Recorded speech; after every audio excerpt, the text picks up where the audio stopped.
जळगाव विधान परिषद निवडणुकीत अखेर कोण बाजी मारणार याची उत्सुकता सर्वांनाच लागली होती। एका बाजूला नंदकिशोर महाजन तर दुसऱ्या बाजूला शरद तायडे यांच्यात थेट लढत पाहायला मिळाली। त्यामुळे या निकालाकडे संपूर्ण उत्तर महाराष्ट्राचे लक्ष लागले होते।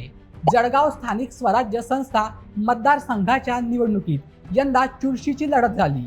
निवडणुकीपूर्वी अनेक राजकीय घडामोडी घडल्या, विविध दावे प्रतिदावे झाले। त्यामुळे मतमोजणीच्या दिवसाची उत्सुकता आणखीन वाढली होती। मतमोजणी सुरू होताच नंदकिशोर महाजन यांनी आघाडी घेतली।